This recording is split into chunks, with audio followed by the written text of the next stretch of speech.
வணக்கம் மக்களே.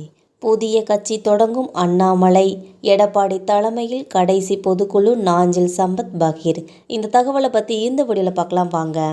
ஐபிஎஸ் படித்த தாம் ஏன் கட்சி தொடங்கக்கூடாது என நினைத்துள்ள தமிழக பாஜக முன்னாள் தலைவர் அண்ணாமலை அவர்கள் விரைவில் கட்சி தொடங்கி நடிகர் விஜயுடன் கூட்டணி அமைக்கப் போகிறார் என மூத்த அரசியல்வாதியான நாஞ்சில் சம்பத் அவர்கள் தெரிவித்துள்ளார். இது குறித்து நாஞ்சில் சம்பத் ஒரு சேனலுக்கு அளித்த பேட்டியில் கூறியிருப்பதாவது: அண்ணாமலை தனி கட்சியை தொடங்க வாய்ப்பிருக்கிறது. அதற்கான முயற்சிகள் நடந்தும் வருகிறது. அதற்கு ஒருங்கிணைப்பாளராக ஒரு நபரையும் போட்டிருக்கிறார். அவர் வேறு யாரும் இல்லை, தூத்துக்குடி மதிமுக மாவட்ட செயலாளராக இருந்த செல்வம்தான் என்பது குறிப்பிடத்தக்கது. இந்த டிசம்பரில் அண்ணாமலை கட்சி தொடங்க போவதாக சொல்கிறார்கள். இவர் நடிகர் விஜயுடன் கூட்டணி அமைக்க வாய்ப்பும் உள்ளது. பாஜகவில் அண்ணாமலையின் பதவியை பறித்து அவர் இடத்தில் நயினார் நாகேந்திரனை அமர்த்தியுள்ளனர். பாஜக தலைவராக மீண்டும் தான் தேர்வு செய்யப்படுவோம் என கருதியிருந்த அண்ணாமலை அவர்களுக்கு தனது பதவி பறிப்பால் மனமுடைந்து விட்டாரனே சொல்லலாம். ஐபிஎஸ் படித்த நாம் ஏன் ஒரு கட்சியை ஆரம்பிக்க கூடாது என அவர் நினைக்கிறார்.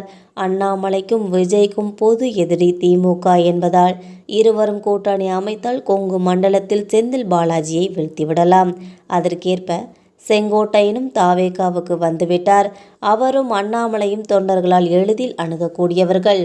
செந்தில் பாலாஜி கொங்கு மண்டலத்தில் ஒவ்வொரு தேர்தலிலும் என்ன செய்கிறார் என்பது அனைவருக்குமே நன்றாக தெரியும். எனவே அவரது அரசியலை சரிக்க அண்ணாமலை பிளஸ் நடிகர் விஜயின் கூட்டணி அமைந்தால் வாய்ப்புள்ளது என்று கூறப்படுகிறது. அதுபோல அதிமுக மேற்கு மண்டலத்தில் மட்டுமில்லை, தமிழகம் முழுவதும் பேரிடியை சந்திக்கும்.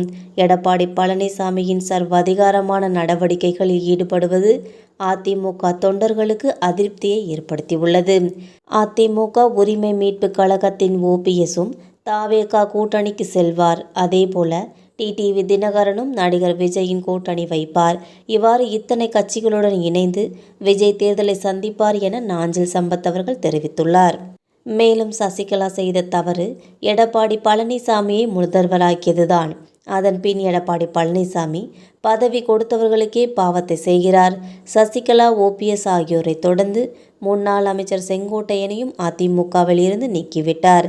செங்கோட்டையன் ஒருங்கிணைய வேண்டும் என்பதை தவிர வேறு ஒன்றும் சொல்லவில்லை. 77 வயதில் ஒரு கட்சியில் போய் சேர்ந்து உடனே ஒரு பதவியை வாங்கியது தமிழ்நாடு அரசியலுக்கே புதியது.